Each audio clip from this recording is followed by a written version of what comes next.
We want to underscore again that we're coming to Chicago peacefully, but whether we're given permits or not, we're coming. We're going to Chicago to protest the Vietnam War. And there's no place to be right now but in it.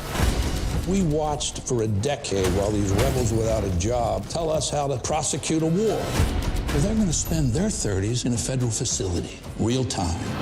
People say, you know, Abby, are you concerned about an overreaction from the cops? Holy shit. You all right? I was until I saw that. Are the people ready to make opening arguments? My name is Ben Burgis, and this is Give Them an Argument. I am going to be joined in just a minute by Jeff Cohen from RootsAction, who's going to be talking to me about the election, and then by David Feldman, who some of you know as a old lefty from way back, and by Colette Shade, who wrote a really good article in the New Republic on self-help hacks at the end of the world, and finally by Napoleon the Legend. The voices you just heard were the actors in Aaron Sorkin's new Netflix movie, The Trial of the Chicago Seven, which I just reviewed for Jacobin. You can check that out there. But basically, what I think about that movie is that it's a much better movie than it has any right to be. Sorkin is actually usually better when he's writing movies than TV shows. But it absolutely reeks of the worst, most vapid possible kind of liberal worldview. The words that Sorkin puts in Abby Hoffman's mouth in his testimony at the end of the movie are, the institutions of our democracy are great. They just happen to be run by some terrible people right now. And of course, that is liberalism in a nutshell. The system is fine. It's just that the people who happen to be in charge are bad people. So once we get rid of them and put in good people, we will be totally fine. And if you are watching or listening to the show, there's a very good chance that you don't need me to tell you. You already realize that this is a deeply flawed analysis. It's incredibly historically inaccurate when Sorkin is putting it in the mouths of radicals like Abby Hoffman. But it's also just a bad way to view the world. It's one that will leave you very confused about a lot of what's happened in the last few decades. And it's particularly ridiculous when we're told that the good people, the people that if we bring them in, all will be well, are people like Joe Biden. After all, Biden voted for the Iraq War. In fact, he didn't just vote for the Iraq War. He was one of the main voices pushing for the invasion of Iraq on the Democratic side. He spent decades acting more like a representative of the credit card companies than representative of the state of Delaware in the U.S. Senate.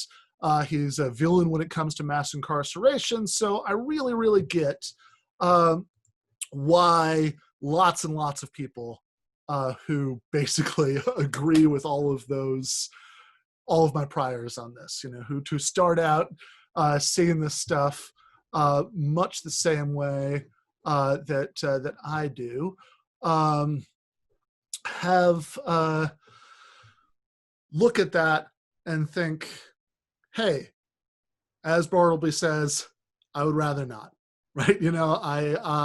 Whether I live in California, where everybody who's currently thinking about voting third party could convince 3 friends and Biden would still win, or whether I live in Michigan, which went to Donald Trump last time by 0.23%, I am just not going to legitimize this farce by voting for any of these people. But I think that is importantly wrong. And I think it misses some important stuff, not just in terms of harm reduction, but in terms of strategy going forward for the left to the future. I'm joined now to talk about this by Jeff Cohen, who's a media critic and columnist. He's a retired journalism professor from Ithaca College. He founded the media watchdog group FAIR, Fairness and Accuracy in Reporting, in 1986, and co-founded the online activist group RootsAction.org in 2011. Cohen has produced documentary movies, including The Corporate Coup d'etat and All Governments Lie. He's the author of Cable News Confidential, My Misadventures in Corporate Media. And he's been a TV commentator at CNN, Fox News, and MSNBC, and was the senior producer of MSNBC's Phil Donahue primetime show until he was terminated 3 weeks before the Iraq invasion. So welcome, Jeff. Great to be with you. So I want you to tell me a little bit about before we kind of get into the why of it, right? Like why you have a different perspective on some of this stuff than some of the people I was just talking about do. What RootsAction has been doing with regards to all of this, and particularly, I guess something under the umbrella of RootsAction, which is an organization called VoteTrumpOut. Yeah. RootsAction is an independent online force. We have over 1 million people. Norman Solomon and I started RootsAction. We were both Bernie delegates to the 2020 convention that did not happen. We both voted down the party platform. If there had been a real convention, that would have been a big news story. The Democratic leadership suppressed it. More than roughly one out of 4 delegates voted against the party platform because it didn't include Medicare for all and some other issues. That's unprecedented. So the Vote Trump Out campaign, VoteTrumpOut.org or hashtag VoteTrumpOut, it's an effort by those of us on the left who have a critique of corporate capitalism, have a critique of Biden and the corporate Democratic leadership. We were spurred on. It was Norman Solomon, me, Noam Chomsky, Daniel Ellsberg, and Marjorie Cohen of the National Lawyers Guild. We said, despite our savage criticisms of Biden, he's the only tool we have to eject Trump. So we launched this massive campaign at social media with all these left-wing luminaries, Barbara Ehrenreich, Medea Benjamin, Chomsky, you name it. And we're aiming at swing state voters, what we call swing voters on the left, who live in swing states. And we're saying you have to vote for Biden as sort of he's our tool to get Trump out. And then we challenge Biden from day one.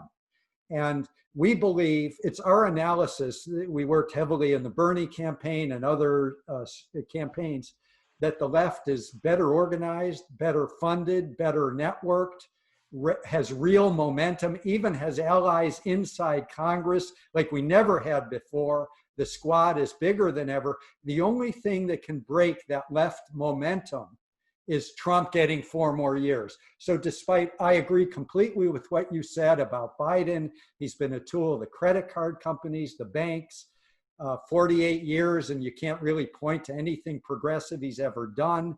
And yet he is our tool to get Trump out. In many ways, tool, has many meanings. He's a corporate tool, and unfortunately, he's the only tool the left has to get rid of Trump. And then we start fighting the corporate centrists and the corporate leadership of the Democratic Party. Yeah, so I can imagine somebody watching this on YouTube or listening to us, the podcast, and hearing all of that, right? And saying, okay, well, I get why you hate Trump. I get why you want to, fight with the sort of corporate, centrism that Biden represents. But why is it that you want to take sides between these two things in the first place, right? And I think that there might be a few answers to that, but I think it might not be obvious to everybody at first. And I think in particular it might not be obvious because oftentimes I think when we hear people making this case, we hear people saying things that might be either implausibly apocalyptic or else like implausibly optimistic, right? So like the implausibly apocalyptic stuff would be like that if Trump wins, I don't know, there's going to go all the way to fascism and we'll all be in concentration camps next year or something. I don't think that's true. The implausibly optimistic stuff might be when there's a certain kind of progressives for Biden-y kind of way of making this case where you say, well, he's flawed, he's imperfect, but, right, and then you basically assume that everything that's buried on some campaign website there is stuff that Biden is actually going to do. And I don't think I don't think you're making either of those assumptions, right? Right. You know, so, I like the way you've laid that out, because Vote Trump Out and all of our endorsers, we don't take the crazily optimistic view or the crazily apocalyptic. We're looking at things how they are.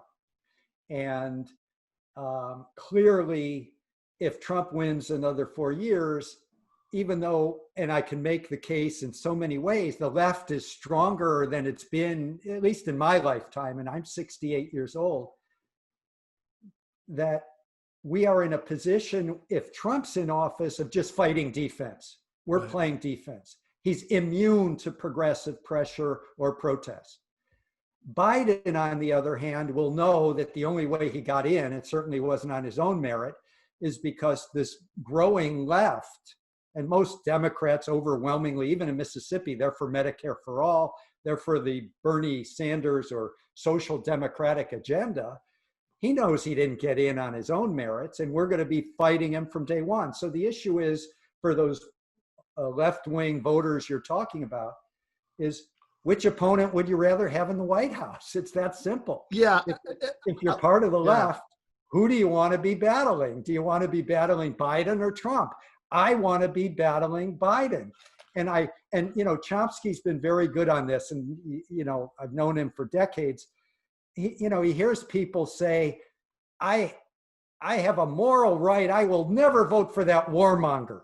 Yeah. You will never get me to vote for that corporatist. Yeah. And Chomsky argues that that's not a moral position. A moral position isn't what makes me feel good or what makes me feel pure or what makes me feel superior. The moral decision-making is what helps other people, especially the most vulnerable people around me. So the moral decision, if you live in a swing state, I don't care what you do in Right. California, New York, vote third party, that's fine by me. But if you live in a swing state, and I wish I did, I grew up in Michigan, I wish I was still there. I've been organizing in Michigan. All of my left-wing friends are voting for Biden, and they're trying to get all of their left-wing friends to vote for Biden so it doesn't happen again. That's the point. The moral decision, I believe, if you live in a swing state, is eject Trump, and then we can battle Biden. Yeah. So let's talk about why you think that's the moral position, right? I think, I agree that I think sort of thinking of these things like just purely like as an expression of values, right? That's like I hate this person for good reason, right? I hate that person for good reason. So I'm going to express my hatred. I think is really the instinct of a version of the left that's been out of power for so long, and in so many ways, right? That it starts to think of politics purely as a matter of kind of exhibiting commitment rather than trying to change anything, right? Well, personal self-expression. Yeah.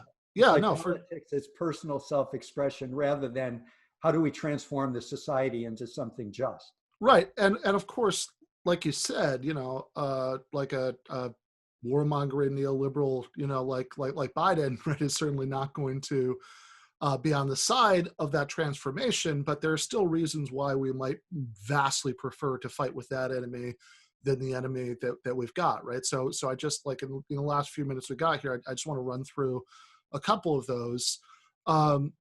So one that I think should matter a lot to the left is about organized labor.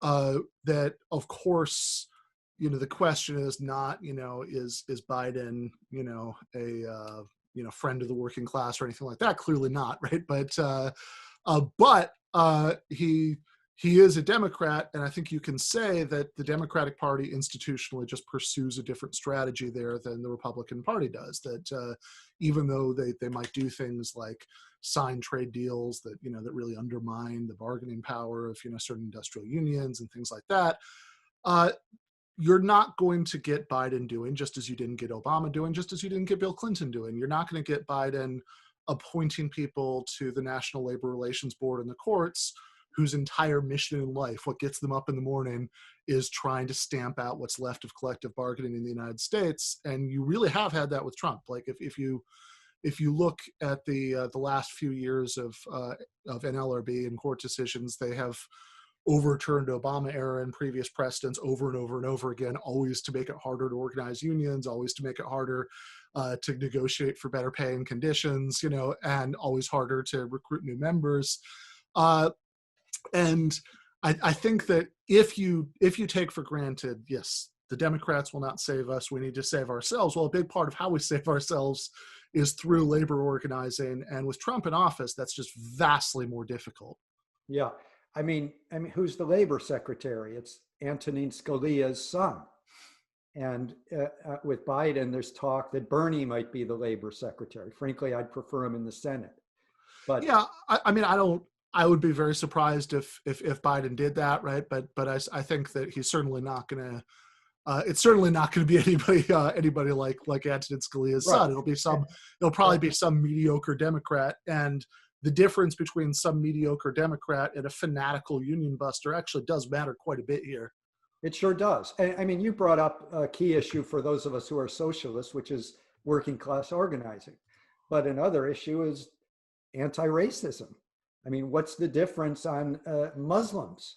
And, look what Trump has whipped up. What about immigrants and undocumented workers? So you can go from that. That's why I say the moral, if you live in a swing state and you have the opportunity to be part of a broad movement, including a broad left movement, to eject Trump, but you think it's your moral duty for self-expression to either write in Bernie or write in Trotsky or write in Karl Marx or don't vote at all or vote ineffectually, vote third party in a swing state. I'm arguing that your moral decision is let's make a decision in the voting booth or at our ballot that helps the working class, helps immigrants, helps people of color, helps the most vulnerable, and then let's go fight the corporate Democrats because they're going to be in power because we helped put them in power. And now we got to fight them. Yeah. Yeah, right. Absolutely. Look, I live in Michigan. I already sent in my mail-in ballot. And let me tell you what, it took me about 5 minutes. That's not the beginning and end of my political involvement. Well, have you seen, part of Vote Trump Out and VoteTrumpOut.org, we've circulated 12 different videos, and they're all really radical videos. And the newest one is Chomsky saying, look, how you vote, what you do with those 5 minutes, that's not political activism. That's what the mainstream media and the corporatists want you to think it is. Oh, your vote, you get to, on CNN, express yourself. This is your time to, well, no. Our argument at Vote Trump Out and Roots Action is activism and politics is what you do every day of the year. But on this particular period of time, we have to vote Trump out, and then let's fight the corporatists of the center who are easier to fight than the far right wing. And I think that's the key point, right? Like it's not about, we're certain, there are people who have this perspective, of course, right? But it's obviously not our perspective that everything that's bad is because of Trump. There are no pre-existing problems. We just get rid of Trump and then, we go back to brunch. Our perspective is that this is a long-term struggle to undo all the things that got us Trump in the first place, frankly, right? And that's the key, because I think back to 2008. And people elected Obama, first African-American president. He'd run anti-war compared to Hillary, and people went to sleep. And the left, it's not going to happen. There's no honeymoon for Biden. And there's already these coalitions that we've been a part of with Bernie Delegates Network and all these coalitions that have been built, beginning with Occupy Wall Street and Black Lives Matter. There's no honeymoon for Biden, and everyone knows it, and we're already planning. If it wasn't for COVID, we'd be organizing a demonstration on Inauguration Day against Biden. So, the left is on the move, the left is growing, the left is strong. You want to stop that momentum? Stay home or don't bother ejecting Trump. That's what will stop our momentum. Yeah. So right, because so there are two issues, right? One is that if you do see this as a long-term struggle, the terrain on which that struggle is fought is going to be different, right? Yep. Depending on, I mean, those things. It's not very sexy, but those National Labor Relations Board rulings actually do matter a lot for working class organizing, for example. And then the other, the other issue is that how we see like what happens, what happens, going forward, right? Like I think that some people do this thing where they'll kind of merge together the issue of, what liberals are doing, right? People who might, indeed go back to sleep, right? If Biden is elected with what the left is doing, when that's actually a more alive distinction now than it's certainly been in my lifetime, before, right? We have three, actually now four, right? People who have had some level of affiliation with the Democratic Socialists of America who are in Congress now, and so I think that distinction isn't going anywhere. But what I would actually, in fact, I think that if you want to snuff out that energy, I think the best way to do that would be to give Trump a second term, because if the question that I really urge a lot of people to think about is, why did we get Biden in the first place, right? Like, why is Biden the nominee? Why isn't Bernie Sanders the nominee? And there isn't just one answer to that, of course, but a big part of the answer, we know it's not because Democratic primary voters preferred Biden's policies. All of the polls in all the states that Biden won on Super Tuesday consistently showed, majorities of Democrats supporting things like Medicare for all. So it's not that, right? It's that after 4 years of Trump, people who voted Democratic primaries were desperate to eject him, and they thought that that a safe centrist like Biden would be the best bet for doing that. Obviously, I think they're wrong. I think that if COVID and the downturn hadn't happened, I think Biden might very well have lost. But they have. If that already was the case in 2020, then by the time we got to 2024, if Trump served a second term, I can't imagine how much stronger that longing would have been, how much more Democratic voters would be willing to settle, for just about anything in the primary if they thought that it would regain them the White House.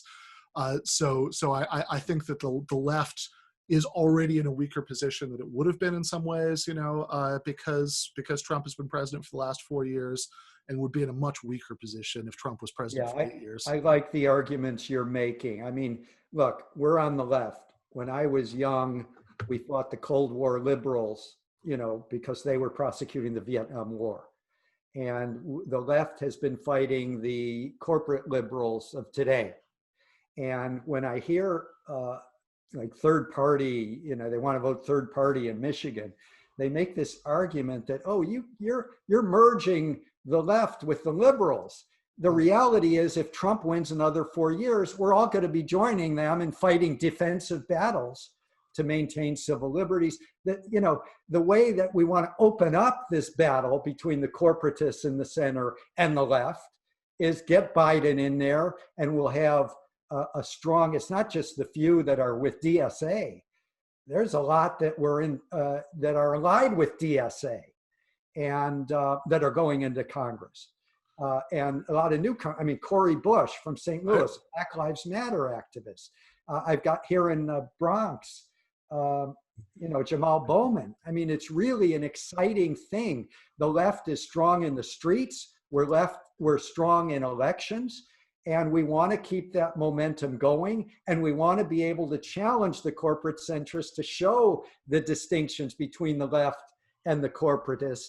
And you can't do that if all we're doing the next 4 years is fighting Trump to save basic democratic norms. We'll be backpedaling, and we'll be closer to the liberals than ever in joining them and trying to save certain things. So I want to open up this battle, and the corporate tool that we're using, or tools, are Biden Harris. So I say, and people should go to our website. You'll see we are not liberals. Go to VoteTrumpOut.org. and you'll see what we stand for, or RootsAction.org, the group Norman Solomon and I founded. Why did we found Roots Action? All of these big online groups move on. They wouldn't criticize Obama. That's why we started Roots Action in 2011. And our idea was, whether a Democrat or Republican is in power, there's got to be an online force that stands up for peace and justice and whistleblowers and labor. And that's why we started. We got tired of writing articles critical of MoveOn in 2009, 10, and we started our own. And it's a principled left group that's got now over 1 million people strong. So I encourage anyone who's still on the fence, go to VoteTrumpOut.org, and you'll see all these left-wing luminaries pleading with you, if you live in a swing state, to vote for Biden, and then let's go on and fight Biden. Thank you so much, Jeff. Thanks, Ben. Bye-bye. Bye. All right. For a different perspective, I am now joined by David Feldman, who's the host of the David Feldman Show, co-host of the Ralph Nader Radio Hour, has been nominated for 22 Emmys and won a few, written for Bill Maher, Triumph the Insult Comic Dog, and most importantly, I now want, as I understand it, is now a Trump supporter. Well, I want to tell you how I got there. Okay. Because I agree with everything Jeff is saying, but he's a little too rigid. One of the things watching that clip from the Chicago 7 is everybody evolved. Rennie Davis evolved. He became a bit to the right. Jerry Rubin, before he got hit by a car, was more conservative. You have to evolve. And I'm a Bernie bro from way back. Before you were born, I supported Bernie. Oh. And I have to say, once Obama put the fingers on the scale for Joe, I like Joe Biden. I agree with everything Jeff was saying. I like Joe Biden. In fact, I like Joe Biden more than I like Bernie, and I'm a Bernie bro. But I think I was wrong about Joe. I was wrong. I watched him in the debate. He told us everything I wanted to hear. He told me climate change is an existential threat to our planet. And I like his plan. I do. I like his plan. He's going to keep fracking. He's pro-fracking. And that's smart because he's doing jujitsu. Did you ever study martial arts? I sure didn't, no. Okay. He's doing martial arts, jujitsu with climate change. If climate change is happening quickly, you counter that energy by going slowly. I think that's great. I think that's smart. And I was wrong about Bernie, so I'm evolving, just like your previous guest. I always thought universal health care was a human right. Joe Biden has taught me that universal health insurance is a human right. Well, I like access to health insurance, I think, yeah. Universal access to potentially getting your illnesses taken care of through an insurance company is a human right if you have enough money to pay for it, as well as the surprise bills. That flows off the tongue better than universal health care as a human right. Okay, so everything you're saying makes perfect sense. But I'm still confused about how you're voting, because from what you're describing, it sounds like you're a Biden bro now. What's the? We vote. Our votes are secret. They're still secret in this country. So, what I like about Biden that I now, looking back, really don't like about Bernie is that Biden reminds me that we're better than Republicans. And that knowing we're better than Republicans is enough. That is how you fight fascists. Oh. By knowing you're better than they are. I'm older than you. My father fought the fascists. And the way we defeated Hitler is we went high. And when you go low as Michelle Obama, who I think presidential material, I love the Obamas. They're fantastic. When they go low, you go high. And I thought Biden at the debate Thursday was great because he didn't go into the gutter. And that's what I'm worried about. More than climate change, more than providing health care to the millions of Americans who are dying because they don't have health care. More important than that is that we don't allow our party to go into the gutter, because that's where the Republicans live there. Don't give them that fight. You have to play to a larger audience, Professor Ben. You have to play to history. And I don't want to look back. I don't want my grandparents or my grandkids to look back, or my grandparents to look down on us. But my grandparents are looking down on us. They're still alive. They just are very condescending. I don't want our grandchildren to look back at this moment of time and say, we went into the gutter. Okay, so it sounds like you love Biden. So I don't love Biden. I'm evolving. Okay. And he's taught me that it's good enough to know that you have arrows in your quiver and that you could use them, but you're a better person if you walk away and leave those arrows on the ground so the Republicans can pick them up and aim them at you. That way you haven't surrendered the moral high ground, and you can sleep at night knowing that you didn't go into the gutter the way those Republicans do, just to save 100 million people from dying from COVID. No, sure. Like I could definitely see why civility is more important than that. Civility is way more important. Okay, but I guess what confuses me now is it sounds like you're making a really powerful case for Biden, that it's not. Well, I love Joe more now than I loved Bernie, and I'm a Bernie bro from way back, way back. Yeah. But Bernie is not a Democrat. That's, he caucuses with the Democrats. Joe's a Democrat, and we believe in science, and here's something that I don't like about Bernie, looking back. What's that? He brought something out in me that I'm ashamed about. Joe reminds us that we're better than the Republicans, right? Mm. So when you attack Trump, you're punching down. And I'm a comedy writer, and you never punch down. We punch up, always punch up. Donald Trump, Mike Pence, these are sociopaths. They're sick. To attack them, you're punching down, and that's morally reprehensible. We're better than that. And that's why if Trump, this is very important to me. This is an existential crisis, Professor. Mm. The soul of our country is at stake. Democracy is at stake. November 3rd, that evening, if Donald Trump declares victory prematurely on election night, don't go into the gutter. Give it to him. He lives for the fight. He wants a fight. That's what he lives for.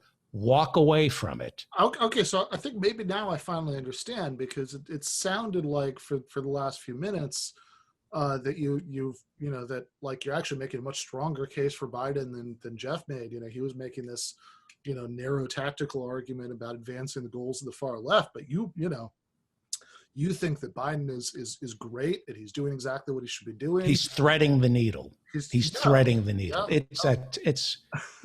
It's tough. I see that.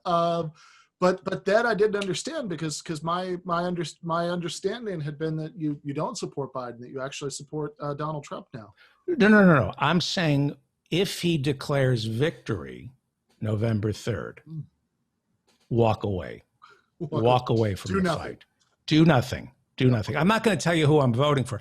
I'm a Bernie bro. You know that. My eyes well up when I look at the clips from the Chicago 7 movie. I mean, I'm a Bernie bro. I believe in everything Bernie believes in. But Joe was a smarter politician. Here's the mistake Bernie made. And I love Bernie. Anybody running for office can make promises he can't keep. Trump, Bernie, I'm proud of Joe Biden. He's promising nothing.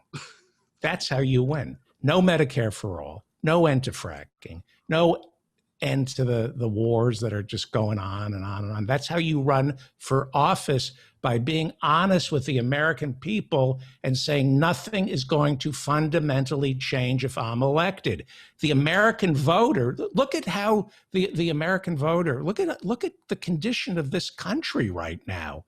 They've had enough change with Trump. Look at the COVID-19. There's a pandemic, we're in a depression. And now Joe Biden's going to come in and say, I'm going to change everything. We've had enough change. We want just things to stay the same right now. To stay the same as they are right now. We've had enough change under.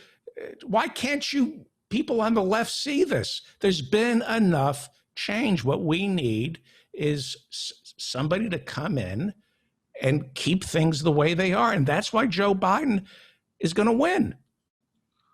No, that makes sense. I mean, if there's one thing that motivates people to vote, it's keeping things exactly the way they are. And it's martial arts, which you don't understand. Joe, middle-class Joe, is actually an agent of change. He's saying, if you don't want anything to change, vote for me, and I'll change things so we can go back to a time when nothing ever changed. He's going to take us back to Obama when nothing changed. He is an agent of change by changing nothing. Is he at least going to change things back to the way they were before? Nothing is going to change, and it will be imperceptible. Any change that does take place, we can relax. We can take our hands off the wheel and let Joe drive, because we have a Democrat. And we don't have to worry. That's what was so great about Obama. Yeah, there was change, but it was imperceptible. You didn't notice what was going on. Oh, no, sure. That makes sense. So I want imperceptible change. That's what I'm looking for. Okay. And I don't want to say things right now that I will regret. I don't want to antagonize the far right because I'm better than they are. And I'm not going to go into the gutter with them. They live for that stuff. Could we at least vote against them, or would that be too much in the gutter? Well, you're taunting them. By voting against them. Well, I'm just saying, look, I'm not saying who I'm voting for. I love Joe Biden, but I'm not sure poking a stick at a fascist is the smartest thing to do. So maybe if you kind of appease Trump and his, all you have to do is make bullies happy and they calm down. These are bullies. And they're looking for a fight. If you don't give them a fight, you give them what they want, eventually they get sated and they stop. And that's why I like Joe Biden, because I know on November 3rd, when Trump declares victory, even though it looks like he lost, Joe's going to walk away for the good of the country. And I like that. And that will be good. This is what I like about Joe Biden. He and Kamala are they're both politicians. Joe Biden is a man of principles who will never allow his principles to get in the way of his principles. So I'm sorry, David. I don't think I understood this. That he won't allow his principles to get in the way of his principles. Yes, because he's a man of principle. Wouldn't a man of principle stick to his principles? If his principles are not to stick to his principles because they get in the way of his principles, then no. That makes Joe Biden a man of principles. And that's why I'm very optimistic. We'll get him again in 4 years is what I'm saying. We're going to get them in 4 years. Okay. Walk away. And I'm a Bernie bro from way back. So I want everything Bernie wants, but not if it means, gumming up the works. And that's why I like Pelosi and Schumer. They're letting Amy Coney Barrett through. They could have done things to stop her. They could have impeached Bill Barr. They could have impeached Trump again. They could have demanded a quorum, but they don't want to go. That's what McConnell wants. McConnell wants the fight. Let him have a conservative Supreme Court. We're better than they are. Okay. We're better than the Republicans. That should be good enough. Okay, so because you love the Democratic Party, and which if there are two things this show stands for, it's loving the Democratic Party and appeasing the far right.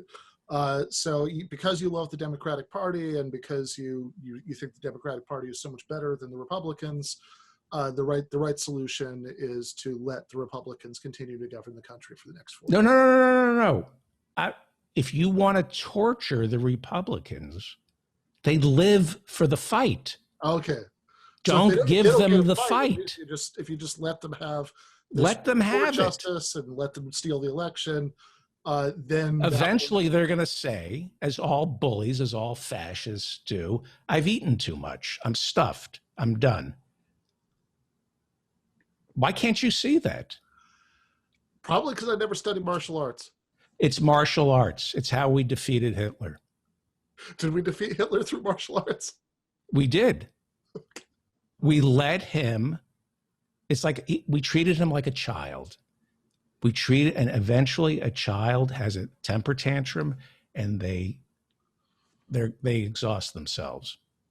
And then it's over. That's how you defeat fascism.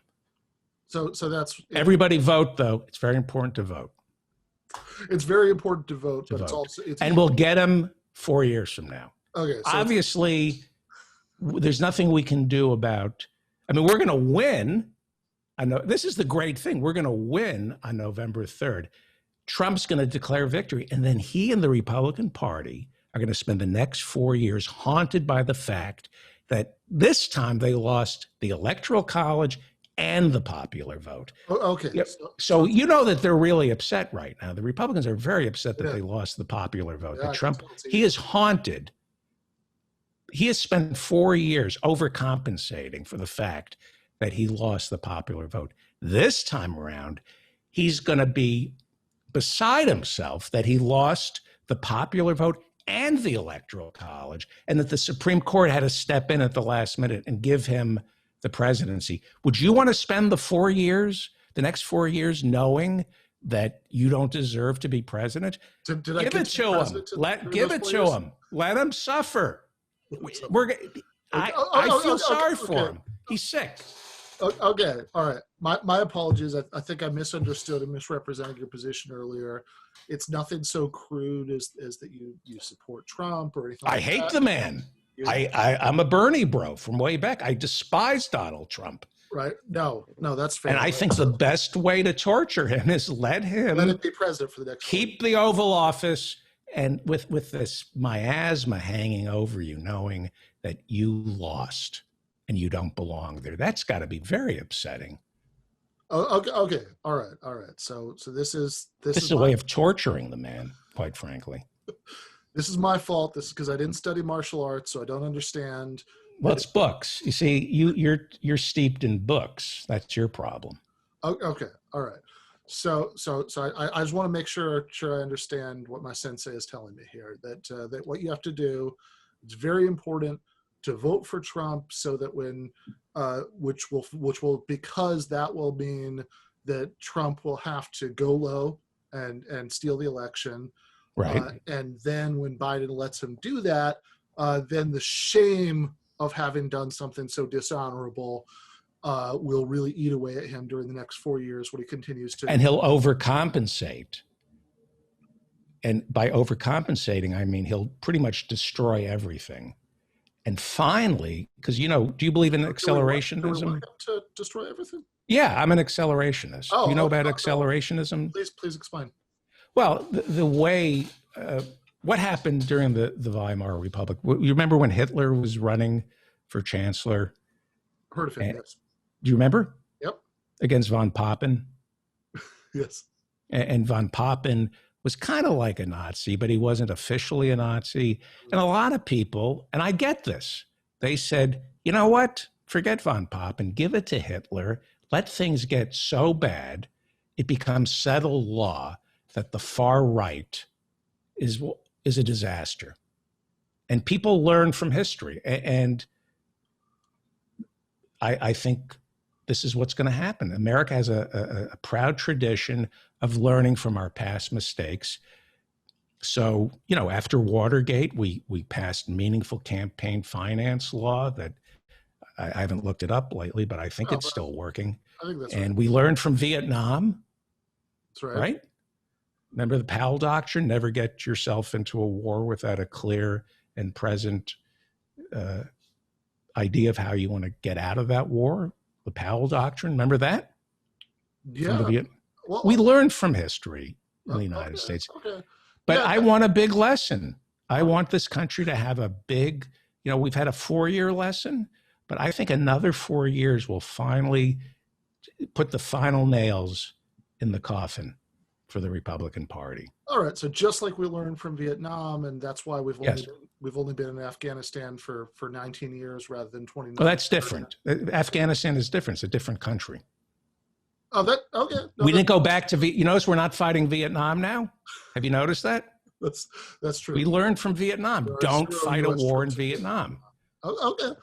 All right. So similarly, the lesson that we'll learn after, much like when von Papen made Hitler chancellor anyway, when Biden lets Trump steal the election, take office anyway, the lesson that we'll learn from 4 years is that Donald Trump as an individual should not be president anymore. We will learn, and I'll tell you right now, the Trump family, never again with the Trump family. But it's going to take another 4 years. Okay. We need For 4 us to more say years of never Trump, again with but the then Trump we'll know not to elect Eric or Don Jr.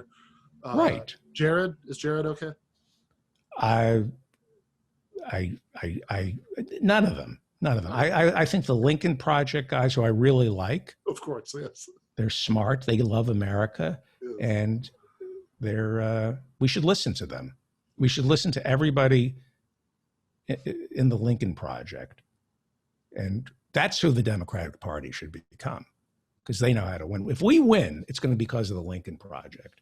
Okay, so the goal is that Trump can be president for 4 more years, and But then, we're giving it to him. We're giving it to him. and then what we'll learn from that is that Is Trump never elect a Trump again. never elected Trump, and instead, And it's settled law. It's just settled, like everybody will agree, okay, no more Trumps. That's worth 4 more years to me. because otherwise, if Trump isn't president for the next 4 years, then we might get Eric or Don Jr. or somebody in 2020. Right. Yeah. No, that makes sense. And then, And if we give him another 4 years, how old is Trump? it's his mid-70s, I think. So like another 4 years after that, I mean, I hope the Secret Service doesn't knock on my door for saying this. Mm. I think giving Donald Trump 4 additional years after the next 4, I think the Secret Service would be coming. I think it's so dangerous for his health to say. I mean, I can't even articulate what I'm thinking, because I don't think he could survive So 4 years after that. And I have to say, it's vindictive, to be honest with you. I hope the Secret Service doesn't. Okay. So You know where I'm going with this. Another so- 4 years so- after the next 4 years, forget it. So the strategy is that it's important that Trump be installed back in power again, because that way he'll work himself to death. Well, I don't want to say that, Okay. but you said that, and All I right. don't want the Secret Service And then knocking after on that- my door, because the Secret Service loves Donald Trump. The Secret Service and their families, they love Donald Trump. Whenever you go to a Trump rally and you talk to the Secret Service people, their families love Donald Trump. They love how the Secret Service is dealing with COVID-19. They're going for, the Secret Service families are employing herd immunity to defeat COVID-19 thanks to Donald Trump. They love Donald Trump. Okay. Well, as long as the end result of this will be in 2028, we can have a Democrat in office, and that Democrat But by then, I mean, come on. will be a Lincoln Project kind of. Elliot Abrams would make a good. Okay, President. He's strong on defense. Elliot Abrams. I like Elliot Abrams, and that he used to be a Democrat. You know that. You know? So he used to be a Democrat, and he Maybe Bill Kristol, I don't know certainly how old proved Bill it Kristol is, but, Bill Kristol comes from a long line of Trotskyites. Why not let them take over the Democratic Party? Okay. All right. That's fair enough. All right. Anyway, let me just say this. Okay. This is the most important election of our lifetime. Vote as though your life depends upon it, because it does. It does. Vote. This is an existential crisis. Democracy, America's soul is at stake.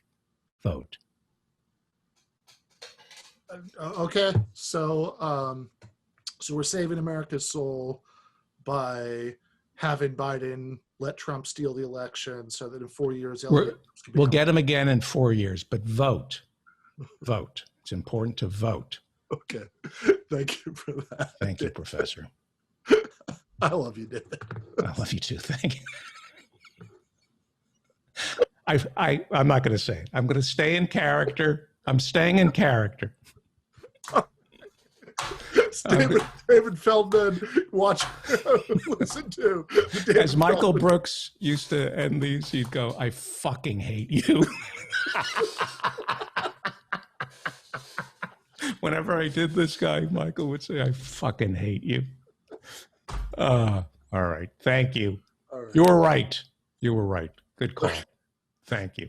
Thanks, David. Bye.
I'm now joined by Colette Shade, who is going to talk to me about an article that she wrote for the New Republic about psychiatric suggestions that have been going around about how to get through the COVID crisis and the economic crisis, self-help hacks at the end of the world. Welcome, Colette.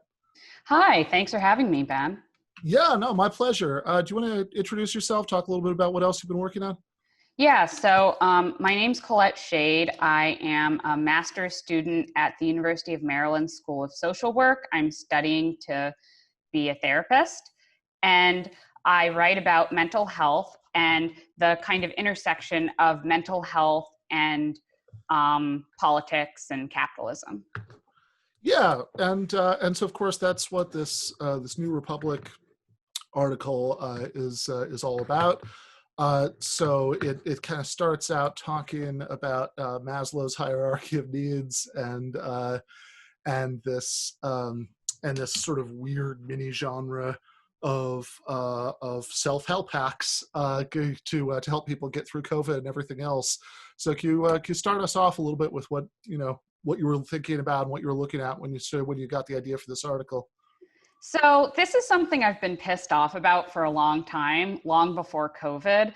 And what happened was after COVID, I really started seeing an uptick in these pop psychology articles that suggested, well, if you just do this simple hack, that will fix your anxiety. And yes, it may have some impact. I mean, if I didn't believe that therapy worked, I wouldn't be going to school to become a therapist. Right. But like, obviously, there are serious problems in our society that just, you know, putting on a nice dress shirt to feel more focused during a Zoom call, or sticking your face in a bowl of water to calm down when you're feeling anxious. I mean, these are all fine things, but they don't really solve the problem, which is that people are broke, they're stressed out, and they're terrified of the political, economic, and ecological conditions.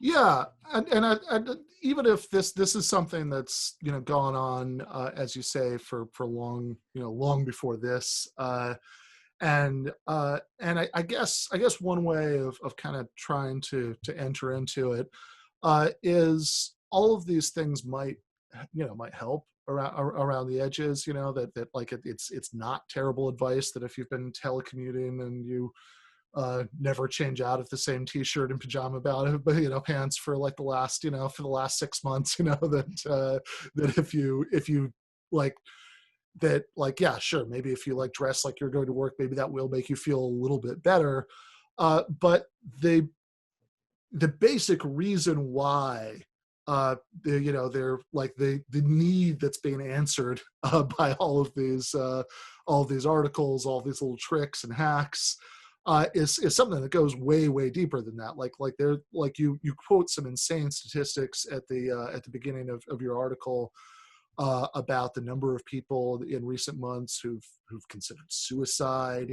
Like there's something much deeper going on here. Yeah, I mean, the other thing I wanted to talk about too is that a lot of this really gets at how we understand mental health. Like the way we understand mental health, at least, or the way we've talked about it in the past few decades, is as this very individualistic thing. It's all about brain chemistry, which it is, but everything is about chemistry. So, I mean, you're a philosopher, Ben. Like I'm sure you can tell me what kind of a sort of ridiculous argument it is to just say, oh, well, no need to look at that. That's just about chemistry. Right. And so I think, but understanding it as that's the end of the story, rather than, yes, it is about brain chemistry, but why are these changes happening? Why did the suicide rate start going up so much after 2006? I don't think everyone's brains just spontaneously changed after 2006. Yeah, right. So of course, right, like you say, sure, everything that happens to somebody mentally, right, you can tell some sort of story about brain chemistry, because we have if you don't think that that we're just like disembodied, Cartesian souls that are, that just happen to be linked to bodies, right? There's always going to be some sort of physical explanation. But that doesn't really tell us much about why any particular one is going on in any particular case. And you give an example early in the article about, it's not even a COVID example, but it's just a general example about diabetes and nutrition that I think makes this point pretty vividly. So there's a concept from the field of public health called social determinants of health, which is basically about if you see a trend, like a big uptick or a big decline in some outcome, you basically want to say, now why is that happening? It's probably not spontaneous. There's probably some bigger reason. And so, for example, there are really, really high rates of diabetes in poor communities. And yes, that is chemical. Diabetes is a chemical condition. But the reason that so many people in these communities are getting diabetes, it's not just chance or random. It's because when you're poor, you can't afford to really take care of your body, to buy healthy food. You don't have the time to cook healthy food. You don't have the time or the money to exercise. And so all of these, now I'm talking about, to be clear, I'm talking about type 2 diabetes here. There are all of these things that just make it more likely that you're going to get this condition if you're poor.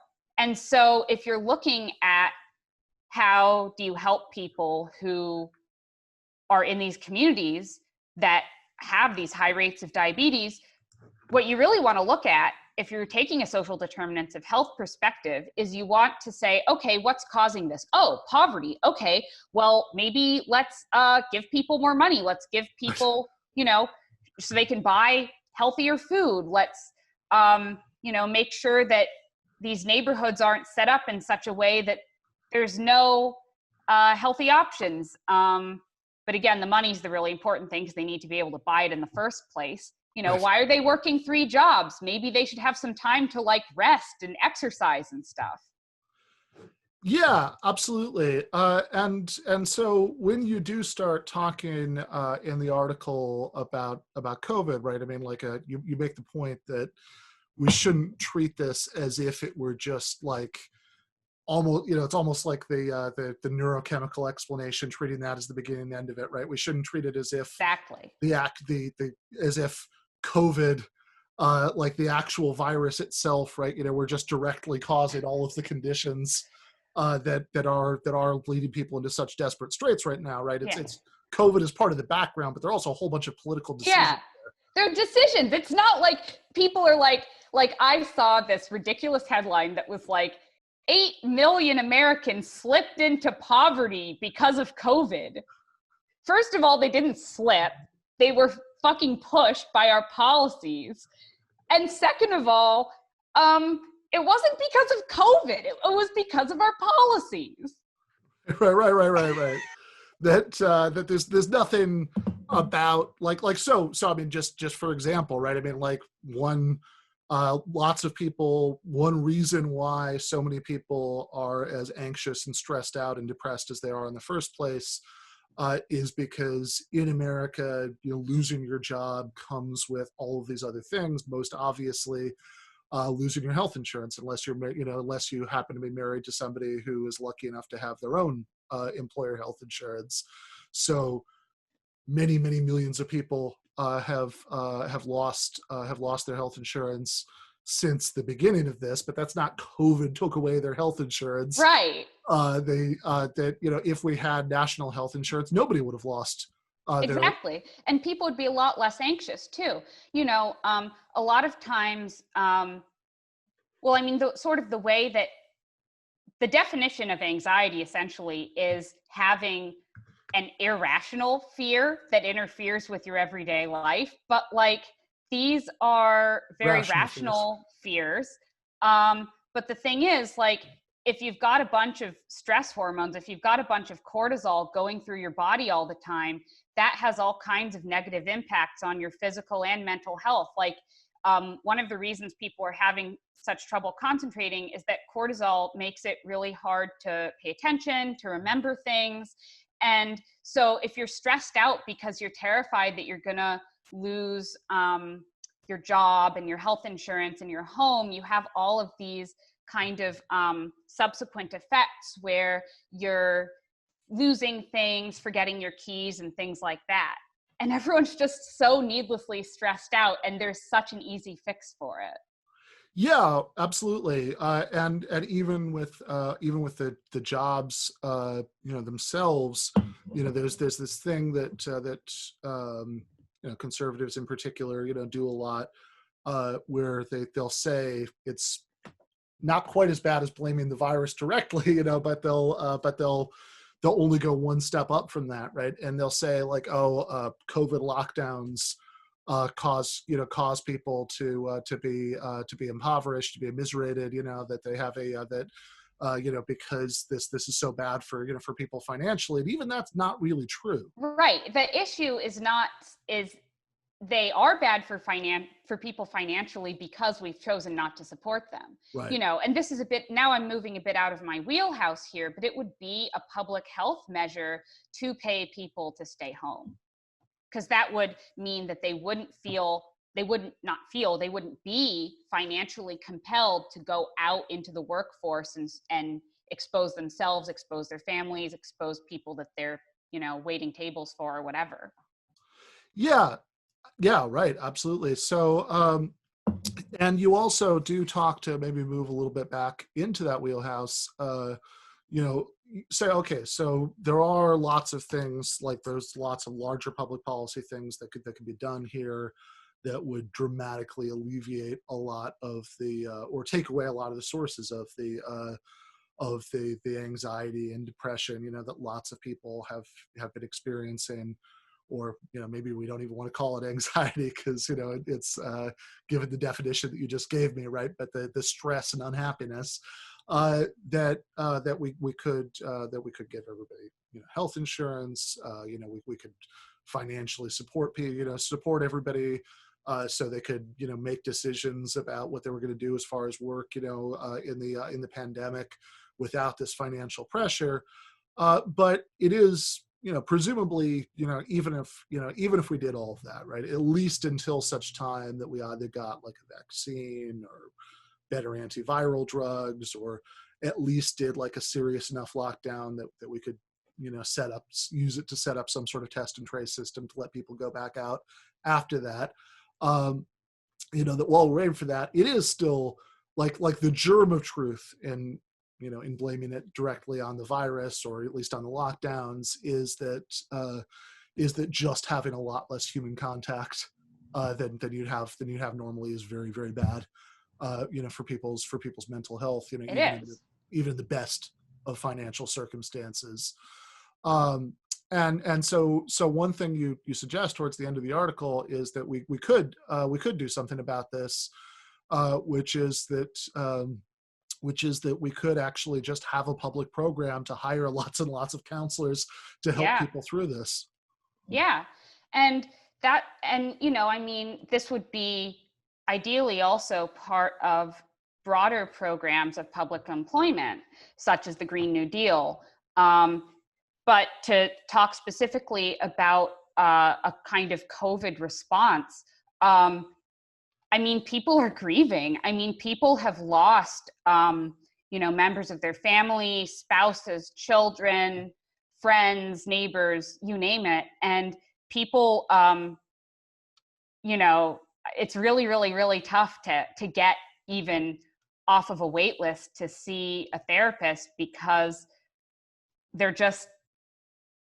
the need far outweighs the number of providers. And then of course there's the financial component, which is a whole other issue, which is basically that the way things are set up,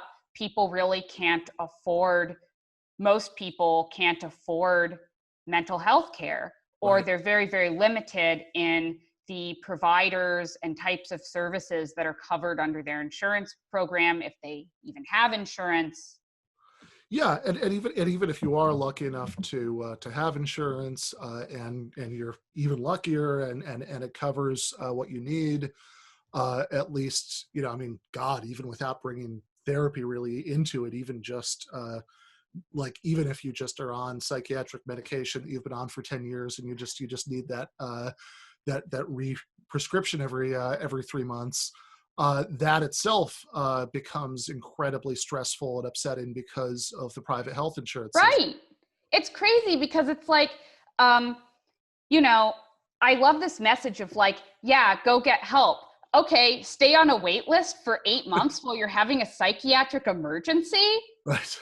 And then also, okay, you get off of the wait list, and then, your insurance doesn't cover it, or you have to get, it's like hundreds of dollars, your copay to see a psychiatrist. Yeah. It's just all kinds of different problems here. Yeah, and even if your insurance does cover it, right? Yes. Even if you're in the best possible situation, which is to say that you have a decent job, your insurance, covers the medication that you need. There's a doctor in plan who can write that script every few months. Then if you do things like change jobs, even if you're going straight from one job to the other, Yeah. or if you stick with the same job, but hypothetically, I'm just pulling this example out of thin air, the university that you work for, decides to change, which insurance plan that you're on. And then what that means is they say, okay, well, the doctor who used to write that every 3 months is no longer in plan. So now you have to do some research. You have to find the new one who's in plan. You have to get that first appointment, which is going to take way longer because you're now a new patient again. Then, there might be a second appointment before they're actually writing anything. And meanwhile, you're parceling out the pills. You say, okay, how many pills, how many days? And that's the situation of like middle-class people with insurance that actually provides what they need. Never mind people who are just completely left out in the cold on this stuff. Right. I mean, it's just like, and I'm actually writing another article for The Nation right now about, this is not only about COVID, this is sort of broader focus, and it's about mental health awareness initiatives. And I got a bunch of, I put out a call on Facebook, on Twitter, different places, basically for stories about people, basically how people felt about mental health awareness initiatives and how they felt that essentially the political and economic conditions had impacted their own mental health. And I mean, I was just completely overwhelmed by the number of people who got in touch with me saying things like, I was just on this wait list, or, I can't get care, or, it just feels like there's one guy who said, awareness, it feels like such an insult to me. It's like there's this, it's like swatting at flies while there's a 20-foot pile of shit behind you. Right. Yeah. And certainly, like even when there is some public provision, like there's like a county mental health something. They're incredibly overwhelmed. I mean, that is just it's just the amount of providers to people who need the services is just totally out of whack. And what we need to do, which again, this is not particular to the field of mental health, this is, the same with like the field of public education. Like we need to basically hire a huge amount of people, because that would both improve services, but it would also be a jobs program that would stimulate the economy, and people would just be happier and healthier if they knew that they could get a meaningful job. Yeah, you could actually get in to see somebody at the county mental health thing before, like oftentimes these things are so overwhelmed that when you talk to them on the phone, they basically tell you, hey, if you actually have a breakdown, right, then you can come in, right? But if you're just trying to avoid that, then whatever, good luck. Maybe if you can hold off for 2 months, then we'll see you then. Yeah. So I was curious also about this jobs program aspect, because this is something that you could speak to that I don't know. I mean, what is the kind of situation there? Like is there a massive pool of people who would fill these jobs, who are currently unemployed, or like? So this is okay. Again, I don't want to say anything that I don't know anything about. I don't know. I have not done a ton of research into this. Anecdotally, it seems like the biggest issue is, there are a couple things.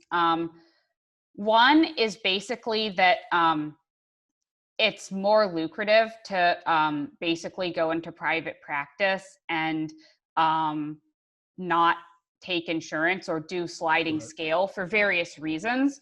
That's probably what I'm going to end up doing after I, graduate and get a certain license and things like that. But which by the way, we left out of our litany of horrors of the private insurance industry before that, right? On top of all of that, right? If you have Medicaid, good luck getting into a therapist who will take it.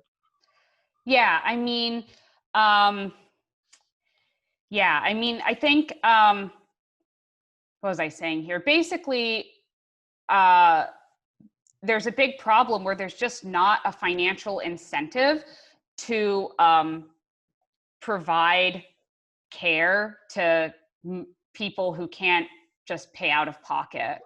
And so if there were a public jobs program, what that would do was that would create, in my opinion, it would create an incentive for serving, you know, a broader swath of people. Right. So, so in addition to like employing anybody who does have that training and just doesn't have a job right now, and also, you know, giving like people who might be considering going into those programs, you know, more confidence that they'll get a job when they get out, right? So you'd have more people in the pipeline that way. It would also let lots of people who might be who might actually be much happier if they could see a broader range of people, but you know, but who don't think they can justify the financial calculation, a way to do that.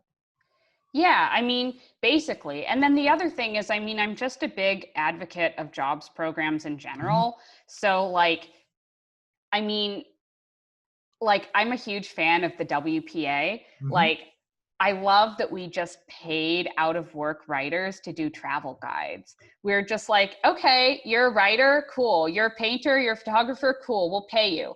Because that is, I guess my point is that like, my sort of broader point here is that like creating an economy where people can know that they can support themselves, doing work that's meaningful for themselves and for their communities, that's actually a mental health program. Because my kind of overarching thesis with a lot of the things I write is that we have to kind of redefine what we think of as mental health policy, because a lot of the things that are like, for instance, a lot of the things that are making us so upset kind of fall outside the realm of what is traditionally talked about, even on the left and among progressives, as mental health policy.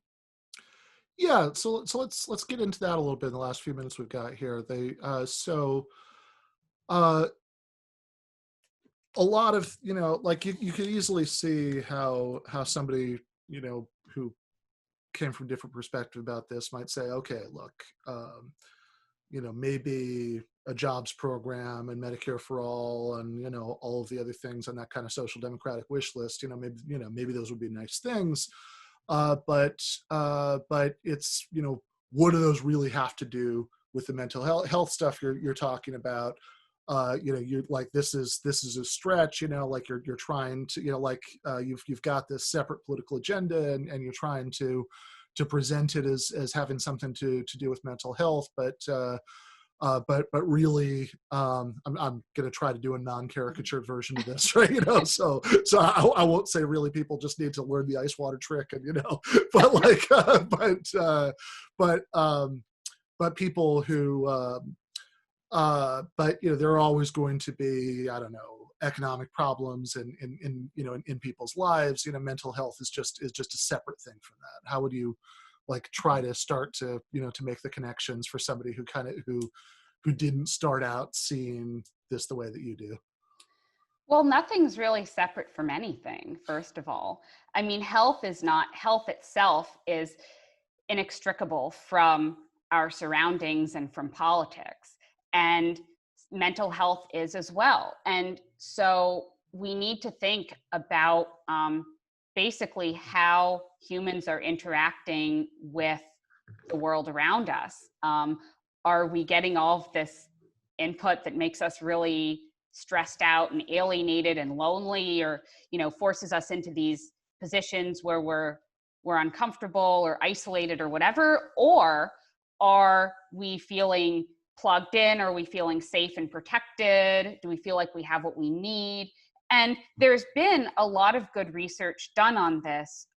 So one book that I like to recommend to people who are interested in this topic is called The Inner Level. It's by two British epidemiologists named Kate Pickett and Richard Wilkinson. And it basically, they crunched a lot of numbers.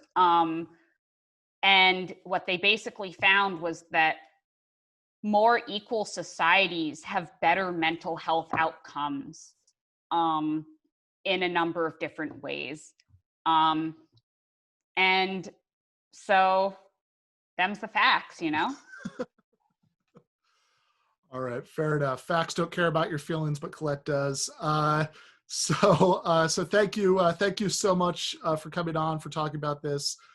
Everybody should read this article. There's a point early on where you say that maybe part of the reason why this analysis, isn't more widely presented is that it doesn't make for very clickable articles. But this is a entertaining and informative piece. So please go out and read that. Anything else you want to plug before you leave? I'm working on this article for The Nation that's about mental health awareness initiatives. It's, to come. And then I've also got another article that I'm working on for The New Republic that's about this weird trend of encouraging people to cry at work. Wait, what? Oh, you haven't heard. I've missed this. You have to tell me about this. Well, clearly you didn't receive the Instagram ad advertising a $40 t-shirt that says "I cry at work." And you missed the dozens of New York Times, Harvard Business Review, and Bloomberg articles about why crying at work is good, what to do if your employees cry at work, and, things like that. Okay. Okay, just real quick. Why is crying at work supposed to be good now? From reading these articles, what I've basically gleaned is that it's supposed to be kind of liberatory, and you're supposed to feel like, oh, well, this is a safe place. I can cry in my office. But they never ask why you're crying in the first place. To me, if someone's crying at work, that tells me that there's a serious problem at work. And I'm arguing that basically we need to create workplaces where people don't cry as much. And the way we do that is by empowering workers and democratizing the workplaces. Yeah, if you have a society where you've reached the point that your message to people who are in such bad places in their work situation that they're regularly bursting into tears at the workplace is don't feel bad about doing that. See, this actually ties into my sort of broader argument about awareness, is that if awareness is a jumping off point to go either get help if that's possible and or make significant social changes, that's awesome. But if it's just okay, everyone be aware, hey, it's okay to have depression. It's okay, well, maybe we want to think about addressing some of the the factors that are contributing to it.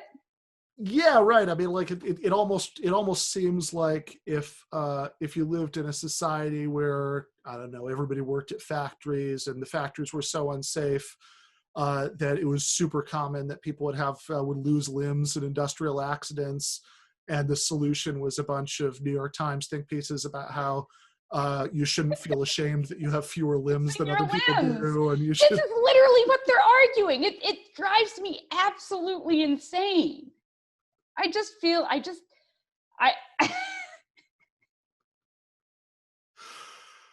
That's amazing. All right. Well, definitely look forward to seeing that in The Nation when it comes out. Please do come back to talk about it when it does. Thank you so much. All right. Thanks, Ben. All right. Thank you so much, Colette. Bye. Bye.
I am now joined. I'm now joined by hip hop artist, MC, and activist Napoleon da Legend.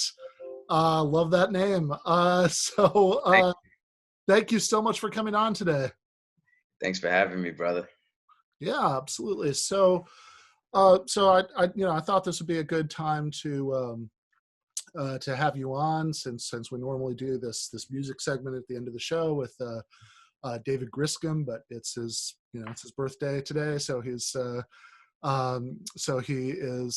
not available, and I thought this would be a great time to chat with you. And you sent me some of your music to listen to, which I've done over the course of the week. But also, I guess since this is actually the first time you and I have ever talked since.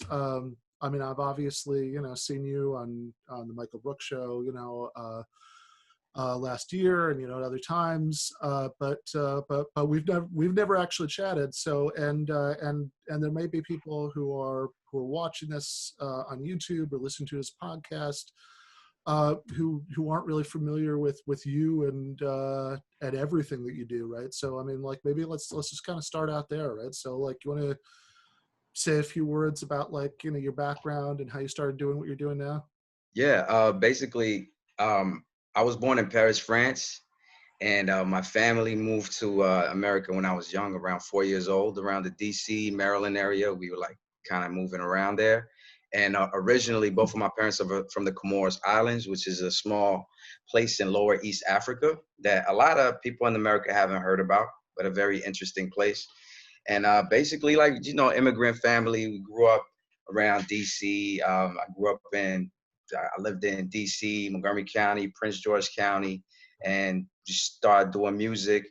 And about probably 8 years ago, I moved to Brooklyn to pursue music even further, because when I was in DC and everything, my parents ended up splitting up and they both left. My mother went to France, my dad went to the Ivory Coast, and I decided to stay. I was around 16. And just pursuing music, doing what I do. And I wanted to take it to New York because my career was going nowhere back in Maryland and DC. It was not moving. So, and when I got to New York, it proved to be a good decision for me, because I started getting a buzz. I started working with artists known in the hip hop game and everything like that. And I started touring, releasing albums and projects and things like that, and got me to where I'm at. I'm here today, just making music. And you put out a lot in the last couple of years. Yeah, I'm up there as far as people putting out a lot of music when it comes to rappers and that type of rap scene. I put out, I think, 24 projects probably in the last 3-4 years, something like that. So I do a lot of music. I don't have any restrictions. I'm not signed to any labels. I do individual label deals, but I'm independent as an artist. So I can make music. I control my workflow. I'm my own boss. So I put out what I want to put out. And it's proven to, the people that follow my music enjoy that, because they know that they feel like they're following my journey. And you can see the evolution from when I first got to New York. My first album was Awakening. It had Sean Price, Raekwon from Wu-Tang Clan. And then I just kept dropping albums, and you can see where my careers went from there. Nice. So obviously, like I kind of alluded to a minute ago, right? You first came on my radar, because I saw you on TMBS. How did you meet Michael Brooks? How did that happen? Yeah, great question. I think it was, I'm not good with dates, but I think around 2018, my YouTube algorithm caught some videos from Majority Report. And I think the first video I seen was, they were talking about Joe Rogan and him being kind of a conduit to the alt-right. And they were having a conversation about that. And just started listening to the Majority Report. So I started becoming a fan of Sam Cedar, and now I started becoming a fan of Michael Brooks. I'm like, yo, this guy knows what he's doing. Didn't even know about the Michael Brooks show, and started following him online. And we started getting back and forth chats with each other. And he was telling me how much he appreciated my music and things like that. So I think he was kind of, him being a big hip hop fan, he kind of was always asking me about video shoots, wanted to be part of that, wanted to see how it went down. And we were talking about politics, and we finally realized we were both in Brooklyn. So we met up, had a coffee or whatever. And then we just had a great conversation. And right then and there, he invited me to the show. He was like, I want you on the show. Then probably a month or two later, I was on TMBS for the first time. And you had a segment on it too. So we got to chat live without really chatting together. No, that's right. Yeah, no, I definitely, because there was a while before the pandemic, obviously changed the format of the show. Right. When, I do the debunks at the beginning of the TMBS post game, and oftentimes, whoever was the guest, on the main show would stick around for the post games. There was definitely at least once, I think maybe a couple of times when we. That was twice, because we did it this year too. Like the last show in the studio, I was in there. It was in March, and you had a debunk on that. Yeah, that's right. Yep. So yeah, there have been twice that that we talked a little bit. We talked a little bit about that because I would kind of present it. There'd be the here's something ridiculous that Ben Shapiro or whoever said. Right. I'd break it down a little bit with Michael, and then he would kick it over to you, and you'd weigh in on it a little bit. So yeah, it's really good to actually get to talk to you a little bit more directly. So how about the like we talked a little bit about the background, your background, how you started doing what you're doing musically. But how about the activist part of that? What's yeah. Well, mostly it's I do things in the community. Like I started getting involved when I moved to Brooklyn. It allowed me to do more things where I would be asked, mostly through my artistry, to do hip hop workshops or summer camps, youth summer camps, and they would have workshops to teach people how to produce, how to rap, and things like that. So me, it's more community based. Certain art organizations would ask me to either do a workshop or do a show for Flint, Michigan. We had a show at SOBs where we were raising money for them to have clean water and things like that. So I did a lot of artist teaching things where I would do workshops in Brownsville for certain schools, high schools, middle schools in the Bronx. I would go to Rikers Island too, and we had a curriculum where it was hip hop, teaching people the young inmates at Rikers. We just take 2 hours where they would be able to do music and not think about the fact that they're in jail right now. You know what I'm saying? So it was mostly, I would say not really political, but mostly just being part of the community and see what's going on. There's some organization about stopping the violence, in Bed-Stuy, Brooklyn. I would work with them and do certain things, certain activities. So mostly me, it's mostly tied to the community more than anything. Yeah, although even though something like that prison program, I mean, it's not directly political, but you're still you're still meeting people and talking to them who are on the receiving end of the carceral state. So I mean, you definitely get in a front row seat to to that problem, right? I mean, what was that like? I mean, this because I mean, when you would, I mean, obviously you're doing it in the conversation, context of talking about music, you're giving them an escape from it. So you're not necessarily talking to them about the horrible stuff they're going through. Right. But right. but still, I mean, I'm curious, what was, did that make you feel think any differently about that stuff, meeting all those people? Yeah, it did. I mean, I've had quite a few friends that have been to jail, even when I used to live in Maryland and DC. So sometimes I used to visit them. So thankfully, I've never been in jail myself, but that was the first time where you're going through this. You're going inside the jail. You're on the other side of the window, so to speak. So one, you see the process it takes, how long it takes, that was my first thing. Wow, this is a whole process to get in there. You got to go to Queens. You got to take a bus that'll take you into Rikers Island, which is an island. You see the LaGuardia Airport in front of it. And they bring dogs to do this. And so it takes a long time before you're actually in front of, the youth.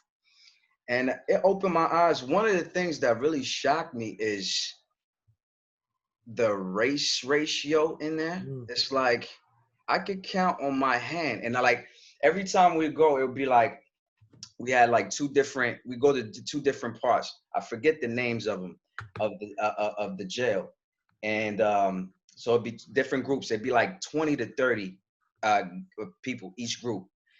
I could count on my hand like how many like white people, like white inmates, like one or two the whole time. It's all like Black and Hispanic. So I'm like, are those the only like youth offenders in the whole like New York City?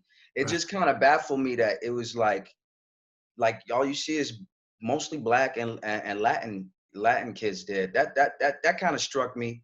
Two is just that they're kids. Like when you go. When I do these workshops in high schools, right? Like I go to Brooklyn Academy in Brownsville, or I go to Senn Middle School in Brownsville too, actually. It's almost the same thing. These are kids. You know what I mean? It's like I don't feel any type of different, apart from the fact that there's a security guard right there, or whatever, a CO, and we're in a locked environment, and we went through all this stuff, and they're wearing uniforms. They're kids, they're no different. Like they have a good time. They have aspirations. They have dreams. It's like it's almost then when I go back to the high schools, I'm like it's like we have such a stigma that we have through stereotypes, through watching things on TV, shows, movies, where we expect for them to be like little monsters or something like that. And it's not at all the case. They're just young kids that probably were at the wrong place at the wrong time, or made mistakes, or around a neighborhood where there's a lot of gangs and crimes, and they just got stuck doing it. It's like I don't feel like none of them were like hopeless cases and stuff like that. Because when you start talking to them, you hear their story. I remember this one kid. He was from Philly, and like he's like, I'm the man of the family. And he was like 20 or 19 years old, really young. He's like, I had to make money because I had to take care of my two sisters. My mom can't do it, and this and that. And when you hear him talk, it makes sense. He doesn't seem unreasonable at all, even though, he's selling narcotics or doing whatever he's doing. But you understand it more when it's right there, where it's easy to be like, these people are criminals. These people are doing bad things. And to me, it's like I see more of kids trying to do the best with what they were given. Yeah, right. And there's certainly, I mean, what they've been given is so much different from so many other people who might, like who might not have the perspective that you just laid out, right? That they're making, they're making choices and circumstances that, that some of us are lucky enough never to have had to think about. Right. Which really, which really makes you think about like how obscene it is that we have this, this prison system that is like the last thing that it really serves, is actually, reintegrating people into society in ways that like they're not going to have to face those choices again, right? That like in a lot of ways, it's actually if your goal, right, was to make sure nobody was rehabilitated and that you just had a permanent criminal class. In a lot of ways, this is what you would do, right? You'd say you'd lock people up who for committing like relatively minor crimes. You'd lock them up with people who sometimes are much more dangerous than they are. So, they have to learn new criminal skills, and then you get them out with a criminal record that would stop them from getting like non-criminal employment in the future. Right. And there's a lot of like gangs there, and there's rival gangs. So it creates this tension in the air too, which keeps keeps them in the vicious cycle. And on top of that, it made me think about when I watched the Khalif Browder story. I don't know if you heard about Khalif Browder. No. So he was from the Bronx, a young man. I don't know how old he was, but he was like 17. He got so-called accused of stealing a backpack, which he denies. Right. And he couldn't afford bail. So he went to Rikers Isle, and they documented a lot of things. He would get into a lot of fights trying to defend himself and trying to, be tough, because you have to be tough in those environments. And he didn't have the money for bail. So he ended up for a backpack staying in jail for 3 years because he couldn't afford bail. There was a few times where he was stubborn probably rightfully so. I don't know. I'm not in his position. I wasn't in his position. But the judge would tell him, you could just plead guilty and you'll be out tomorrow. But he's like, I'm not going to plead guilty out of principle because I didn't do this. So he was like that stubborn where it got him to do 3 years. And unfortunately, when he got out, there was a whole story about him. He went on TV shows and everything like that. And I think like a few years later, he committed suicide because of the trauma that went through his whole, he went through hell during those 3 years in jail. So there's a lot of these. I think also that's why you don't see a lot of other races, like people that are more affluent, because they just pay bail and then they just go home. You know, these people obviously can't afford it. Yeah, no, absolutely. I mean, I actually did once. You know, when I was living in Miami, I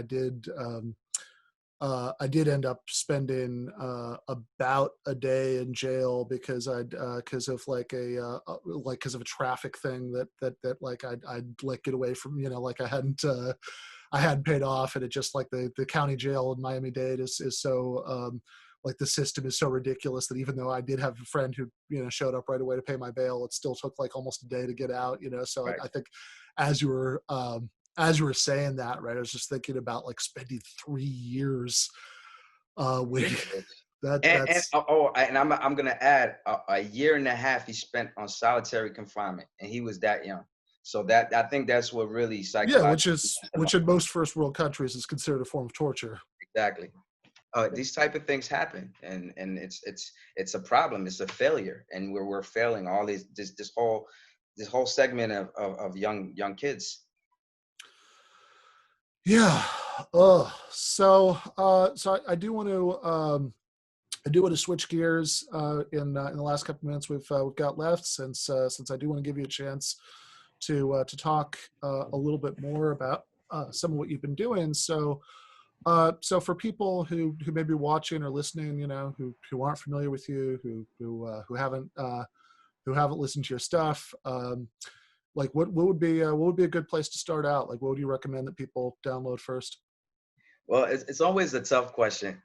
I mean, I would say the last project I put out is called Dragon Ball G, which I'm sampling from a Japanese cartoon because I like the music. And you would think from first impression that it's like some Nickelodeon zany cartoony stuff, but it's real music. It's just the music sampled from that Japanese anime. So I would go there because it's my last project. You can see where I'm at mentally and everything like that. But I also tell people to check out my Still This Mixtape series, which are 4 different mixtapes that I put out from 2016 to 2018. Where I kind of took like my favorite beats here and there and just made songs just to kind of show the world, like, this is how I want myself to sound like. This is how I want to present myself. And I talk a lot about my personal life. I give a lot of social commentary and things of that nature. And I think that's a good introduction to what I do. But it's a long journey. It takes a while to like kind of figure out the labyrinth that I created for myself. Nice. What are you working on now? Well, right now I'm working on several projects. I'm working on 8 projects. Wow. I'm an overdoer when it comes to that. But I just, like, I love this music stuff. You know what I mean? The fact that I could just wake up in the morning and just do that. I don't have to punch the clock or everything, something that I know. You know, I've had jobs and stuff like that. But it's like, I feel like it's such a privilege to do that. I make music every day. So that's why I keep having music. And I'm in some sort of zone where I'm very inspired all the time. And I'm working on, notably, I'm working on a producer called Amerigo Gazaway, who does, he's known for doing mashup mixtapes. Like, he'll take Nina Simone and Lauryn Hill and just put them together. He'll take James Brown and Notorious Big and put them together. Fela Kuti, De La Soul, Fela Soul. We're working on his first project he produced with a rapper. So we're working on that. So that should come out sometime next year. And I'm also working with a producer from a very, very, probably the most famous French rap group called I Am. There's a rapper and producer called Akhenaton. And he reached out to me, invited me on his album during COVID time because their tour was canceled due to COVID in March. And he put out an album that I'm on. And then he asked me to produce as a beat maker projects for me. So me and him are going to release like 2 or 3 EPs and probably sometime next year. Nice. Thank you so much for coming on. This is fantastic. Thank you, Ben. It's a pleasure, and I'm a fan of yours, man. You always give us the right way of how to tackle arguments and all this rhetoric stuff that they try to like put smoke in your eyes with, you know? I really appreciate that. Thank you. Take care. You too. All right. That was rapper, MC, and activist Napoleon da Legend. Before that, talked to Colette Shade about her excellent New Republic article, Self-Help Hacks at the End of the World.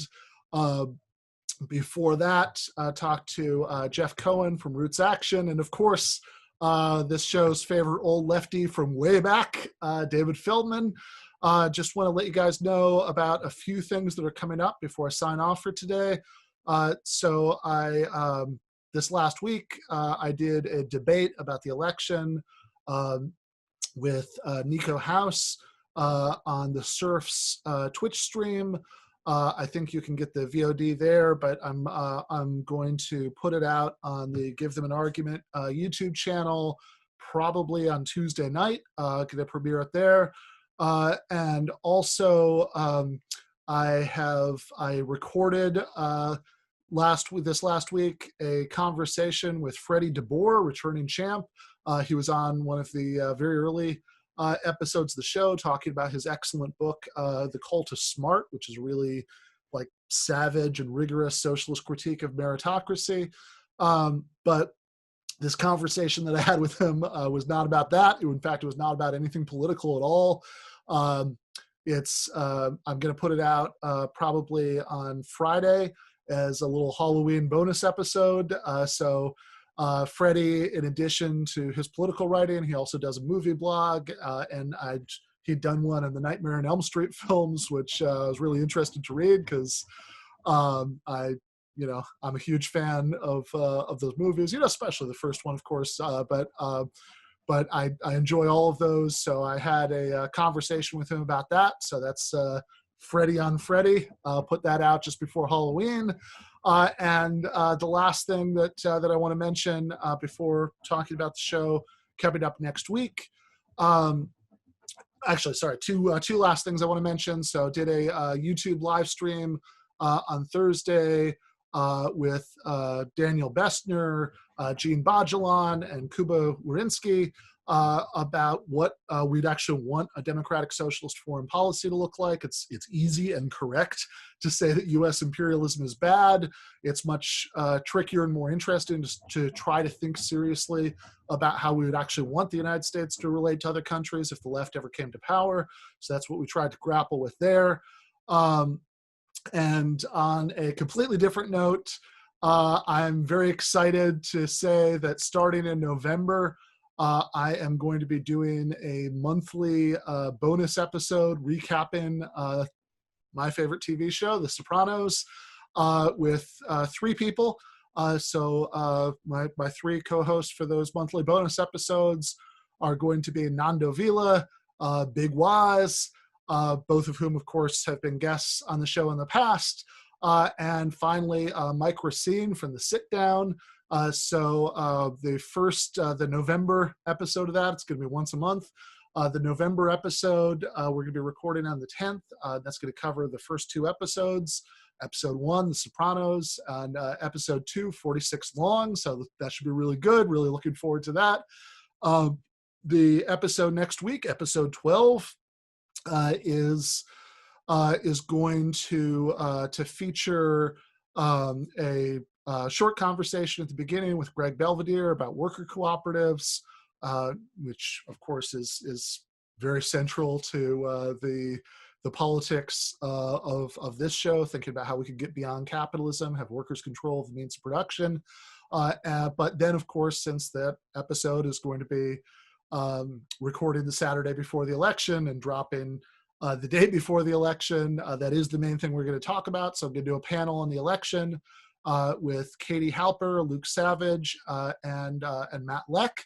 And of course, the birthday boy, David Griscom, is going to be back for another segment of Outlaws and Revolutionaries.